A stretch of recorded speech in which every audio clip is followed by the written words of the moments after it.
Welcome back. Professor Jeffrey Sachs joins us today to discuss, seemingly the unraveling of the world. So thank you very much for coming back on. These are dramatic moments, no question about it. Absolutely unbelievable. Well, we are seeing now, though, that we've entered the second week of the war against Iran, and it's the regime change operation is not going as planned, obviously. What do you see being the strategy of the United States now that they failed in the initial objective? Strategy is a big word when it comes to Donald Trump. I don't think there is a strategy. We don't really know. And of course, at wartime, we will not be told what is going on behind the scenes, but what we can gather is a tremendous amount of confusion. A confusion about expectations of what would happen, a confusion about war aims, a confusion about the real situation on the ground. So fog of war is the usual simile. I think we are absolutely befogged right now when it comes to Washington. The only public outlet we have is Donald Trump's posts on Truth Social.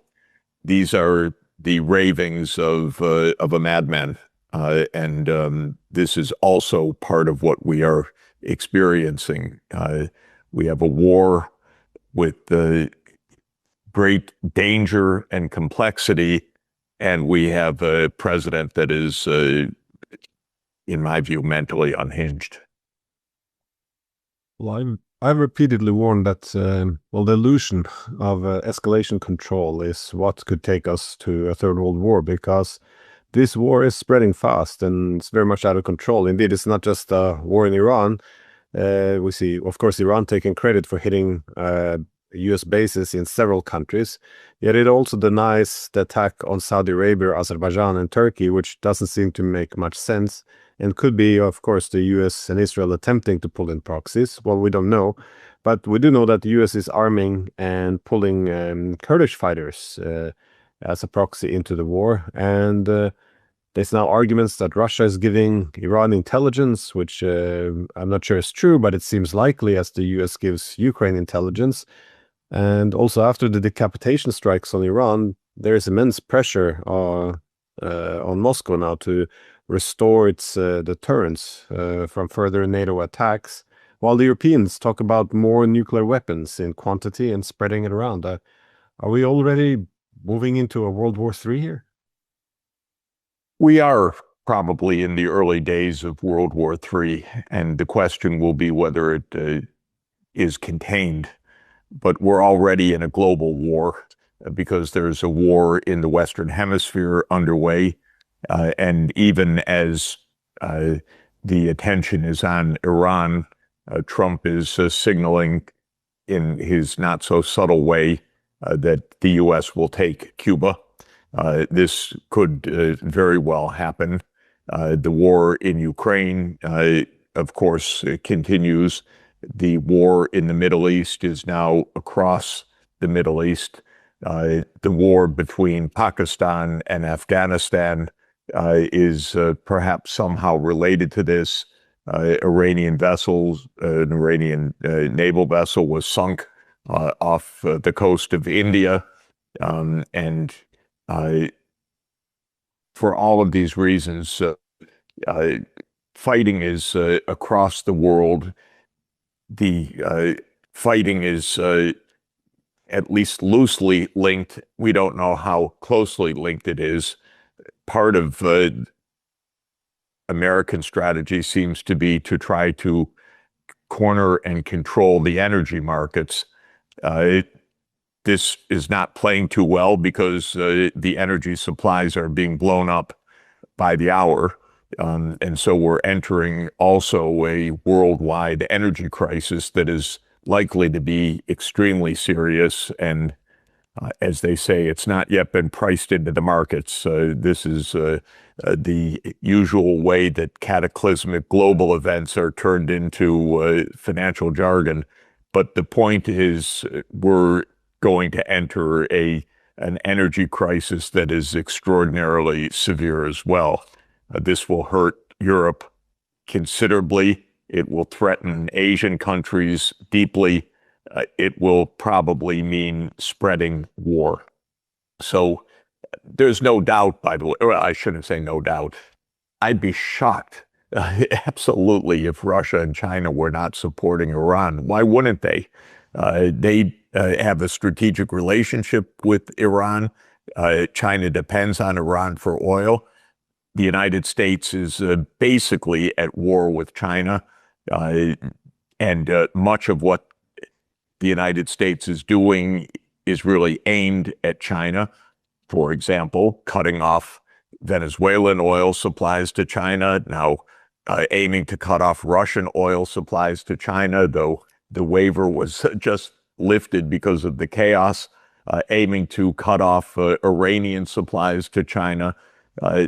So if China isn't supporting Iran, something's wrong with all our textbooks, that's for sure. If China were to stand by and let the U.S. take over the world, that would be quite strange. Yeah, this efforts to take over the world energy markets, it's very blatant. I mean, I just watched a clip on Fox News where they have an interview going, well, yes, any price we're paying in this war will be outweighed by the massive benefits once we get control over Iran's oil as well. And it made me think about the article you wrote recently about arguing that the US-Israeli attack on Iran is also an attack on the United Nations. And indeed, well, international law obviously has been violated in the past, but now there doesn't even seem to be a pretense to abide by it. Indeed, there seems to be a pride in it. For example, Hegseth, he dismisses the rule of engagement as being politically correct and weak. So there seems to be almost direct efforts to dismantle international law, as you know, the Board of Peace more or less makes this clear. I was wondering if you can flesh out that argument. Well, the U.S. government under Trump, but I would say more generally, but still to a dramatic extent under Trump, despises the UN, wants to kill it, is aiming to kill it both through 1,000 cuts and through a devastating blow.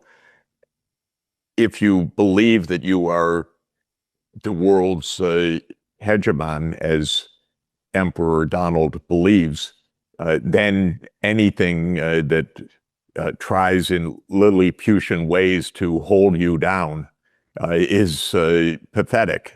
So they want to smash the United Nations. And they've been absolutely clear about it. Earlier this year, the United States walked out of more than 30 UN agencies. The U.S. has repudiated fundamental UN treaties and objectives. We've had an end of the nuclear arms control agreements, which were part of the UN system. The U.S. doesn't pay its bills to the United Nations. The U.S. doesn't respect the institutions of the United Nations. And it's clear, at least Trump and this U.S. government, and I would say the CIA and the deep state more generally, aim for global hegemony, and the UN is the opposite of that. Well, maybe not quite the opposite of it, but it's co-responsibility with other countries, and the U.S. does not accept co-responsibility with anybody. So everything that is being done completely sneers at the UN, and if the topic is raised, those are, as you said, whether it's by Hegseth or by the White House, those are pathetic niceties in a world of power. We've not really seen this kind of brutality of sentiment, of rhetoric, and of action since 1945. by anybody, by the way, whether it's by the Soviet Union or by the United States in an earlier vintage or by any other country, nothing remotely close to this. I calculate each year with my colleagues an index of UN-aligned multilateralism, which we report annually in a report called the Sustainable Development Report. And even before this war, the United States, far and away, and not even close, Glenn, was the least aligned with the United Nations of all 193 UN member states in terms of engagement with UN processes, including votes in the General Assembly, where the U.S. almost always votes in a tiny minority with Israel and Paraguay and a couple of other countries against the will of the rest of the world, in terms of not signing treaties or leaving treaties. The U.S. is simply rogue or out to destroy the UN. Let's put it that way. And this is all accelerated in recent weeks.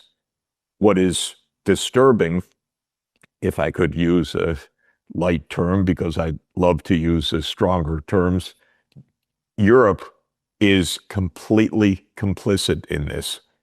Europe doesn't show one morsel of support for the UN system, processes, or most importantly, the UN Charter. The core of the UN Charter, the very purpose that you find in the preamble and then in the opening articles, is to stop the use of force and the threat of force by one nation against another nation. This is the essence of the whole UN system.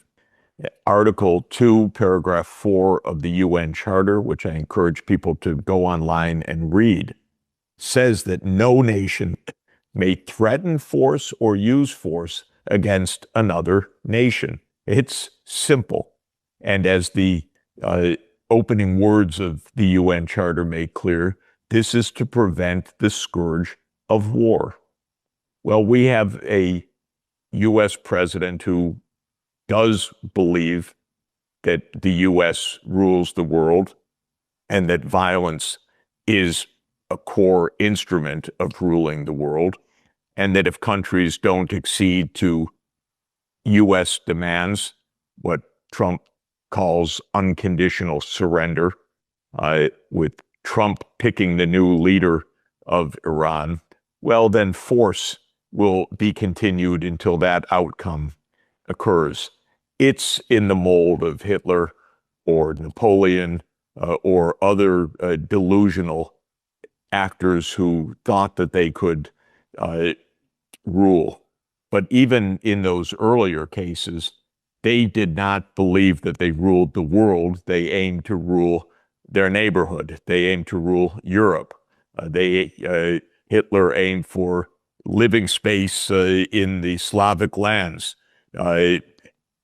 Trump's rhetoric and behavior is that he believes that he rules the world. By the way, he believes it at a personalistic level, as well as at a political level. And I'm not exaggerating, and it's not Trump delusion syndrome. It's just the overt behavior. The man's loony, and you can watch it. He's got every trait of megalomania, grandiosity, narcissism, and it's quite clear, by the way, that the U.S. Governmental processes where U.S. foreign policy is typically run by the CIA is a little bit being run ragged right now because they can't keep up with this madness. So there's a lot of unpredictability and a lot of danger in what's happening because we have a mix of U.S. normal grandiosity, which is a deep trait of the United States. It was true during Bush Jr., Obama, and Biden. But with Trump, it adds the usual U.S. institutional grandiosity and militarism with a personal level delusion of leaders. We know this through history. This is not for the first time. It is for the first time, though, in the nuclear age. We've never had a circumstance like this in the nuclear age. And I would say the world is in a more dangerous situation than it has ever been, period. Well, not only it's becoming more warmongering, though, but we also see, as in many wars, the rule of law weakens.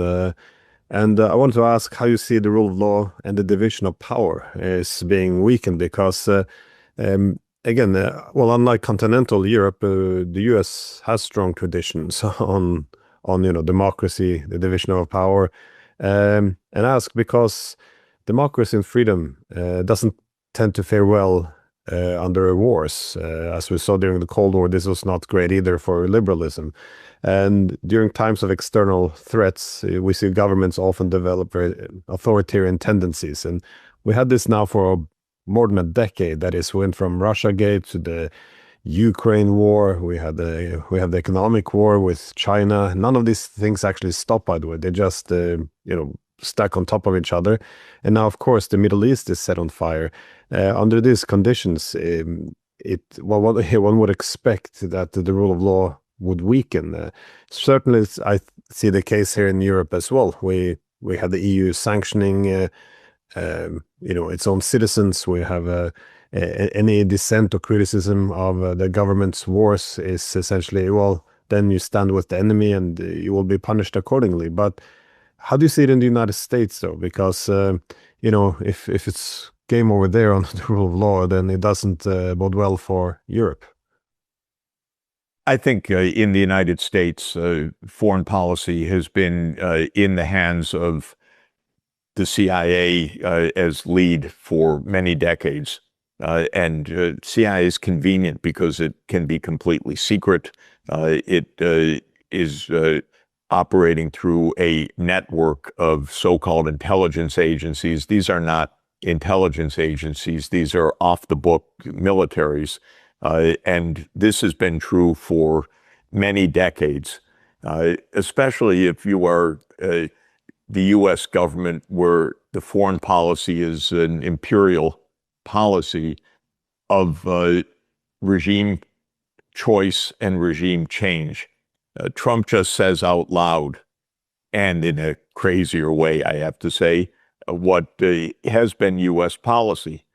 Trump, because he is really what he is psychologically, says that he will pick the next supreme leader of Iran.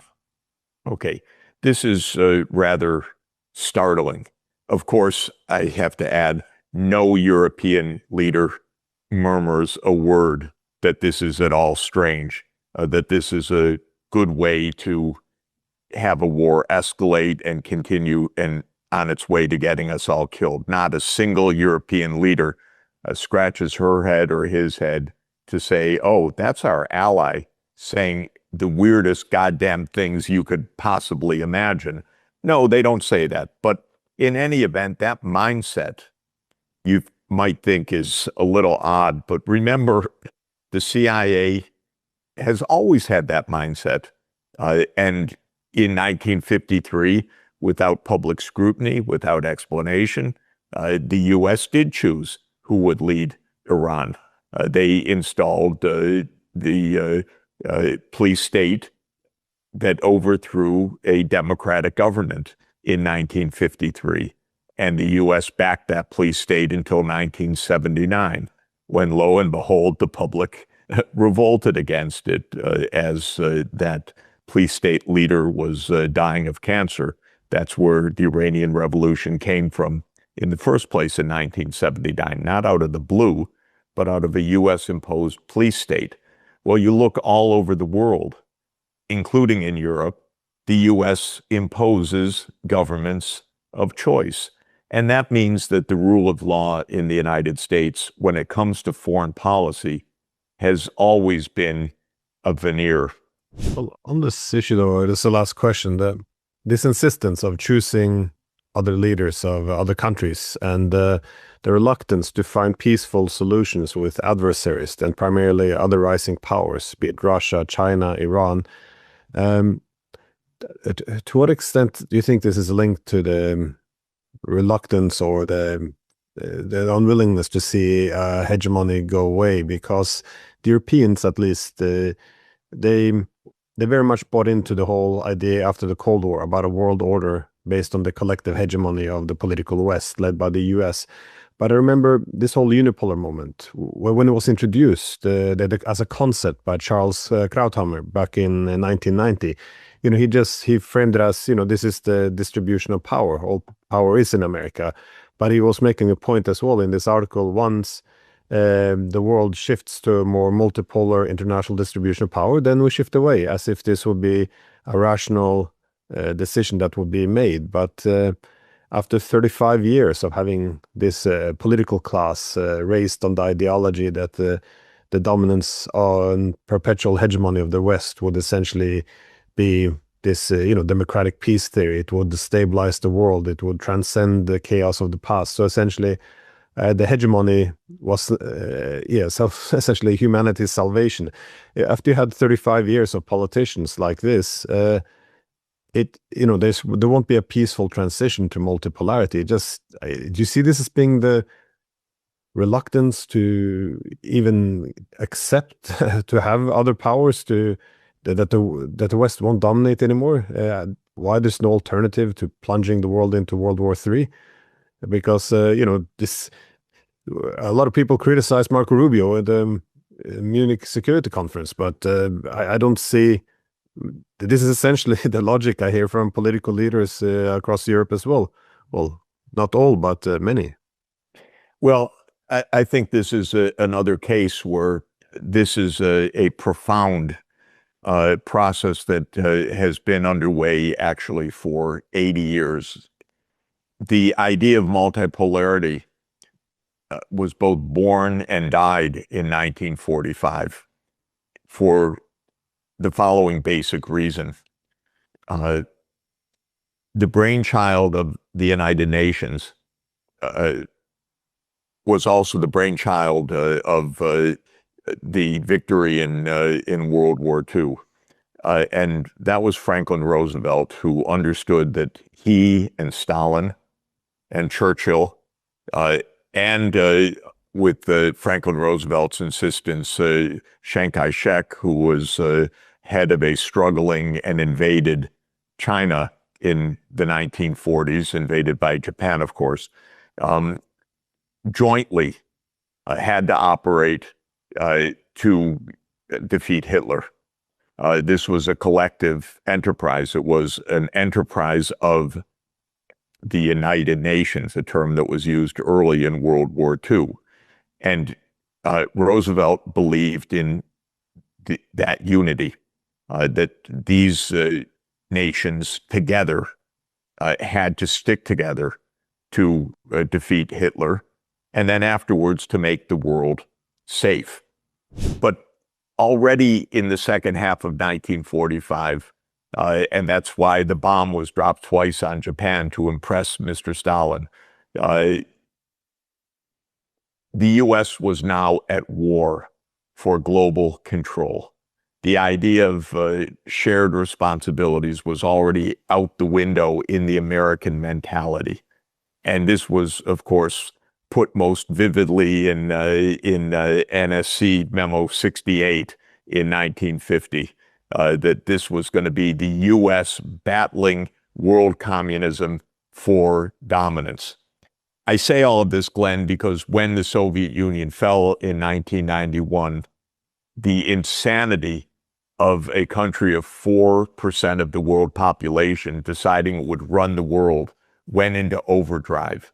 And it went into overdrive, and it's been in overdrive since 1991. The U.S. has viewed itself, and by U.S. I mean the CIA, the military-industrial digital complex, the ones that make the war decisions, that have brought us nonstop into war, that allocate the trillions of dollars and so on. They believe they run the world.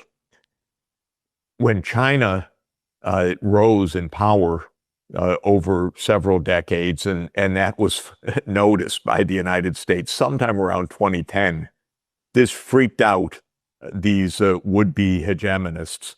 Now there's an enemy. Russia was dismissed as anyway a has-been, useless, so not really to worry. So we don't have to listen to anything Russia says. But the attention turned to China, and we have to defeat China the same way. That's been the U.S. foreign policy for the last 15 years. Just quickly, a couple flies in the ointment. First, all of this is delusional. That's the first starting point. The idea that the U.S. runs the world, rules the world, dominates the world, can have its way is a madness. It's been a madness for decades. But it's been a repeated madness that leads to millions of deaths all over the world, whether in Vietnam or across wars of the Middle East. Second, the misjudgment about Russia is the reason for the Ukraine war. The U.S. never expected Russia to resist NATO enlargement, never expected to be able to stand up to the United States for one moment. This is both a denigration of Russia and a profoundly delusional exaggeration of American power. Both go hand in hand. But the war in Ukraine is fundamentally the result of an American delusion, spelled out helpfully by Zbigniew Brzezinski in 1997, because he spelled out in the grand chessboard exactly what the delusion is. And he concluded Russia could not resist the eastward enlargement of NATO and Europe. So that's, and then the other fly in the ointment is Israel. Israel is a crazy rogue state with half its political leadership in the mindset of the 5th century BC. Reading some text from King Josiah, and Israel has just plunged the world into probably the Third World War, but into a phenomenal economic crisis. This is the timing, the instigation is Israel's. The fact that the U.S. goes along with it is because it's completely coherent with the U.S. hegemonic project. But this is Israel. Complete madness. And because of the hold of the Israel lobby in the United States, that madness isn't even examined. Excuse me? We have an ambassador in Israel. The U.S. has an ambassador named Mike Huckabee, who is let's just say a minor Protestant evangelical theologian, if I could put it that way, but that's a very polite way to put it. And he said 2 weeks ago, yes, Israel owns the land from the Nile to the Euphrates. And when Tucker Carlson asked him, excuse me, they own the land, could they take it? He said, sure. Yeah, sure, they could take it. This is, again, what's sometimes called by psychologists or psychiatrists a folie à deux. This is a craziness of Israel matched by a craziness of the United States. The mindset goes back to the philosophy of Thomas Hobbes, who said that in the state of nature, life is solitary, poor, nasty, brutish, and short. And Hobbes said that to get out of the war of all against all, you need a Leviathan, he called it. You need a superior power. And that was his theory of national government, that people would give up their sovereignty to kill each other, their freedom to kill each other, to a sovereign who would then keep order and everyone would be better off because they wouldn't be killing each other. Then you turn that logic to the global order. And the way that that is turned into the global order by the CIA or by MI6 or by these intelligence agencies in the West is to say, well, we don't have a supreme ruling Leviathan, so it is a war of all against all. And we have to be brutally realistic. It's us or them. And sometimes you have to strike first, like Israel and the United States striking Iran. That's the mindset. But another part of the mindset is the United States says, we'll be the Leviathan, thank you. Britain was the Leviathan in the 19th century. The only way to be safe is if we are the Leviathan. In other words, there can only be one that runs the world and will be the one that runs the world. Now, there is another way in life, which is that you get along with each other. You make some common rules. You share the sandbox. We teach our 5-year-olds to do this. It's not impossible. That you don't need one ruler of the world to have peace. And this is what the American hegemonists or supremacists cannot understand. But I think it's partly they're trapped at an emotional level, maybe before age 5. I don't know. They don't really see that there's another way that in a multipolar world, we actually really could get along. We could make some rules of the road. We could have some cooperation. The one who understood that, as I said, in the United States was Franklin Roosevelt. Another one who understood that more recently was John F. Kennedy. And probably he died because he held that belief, and he was killed from the inside because he held that belief.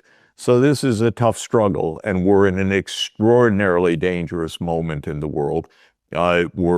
If this continues, if Mr. Trump continues to believe that he will pick Iran's next leader and that this is going for unconditional surrender, of course, things will then depend on military outcomes. But one real possibility is an economic crisis globally, instigated by Israel and the United States, the likes of which we've not seen for a long time.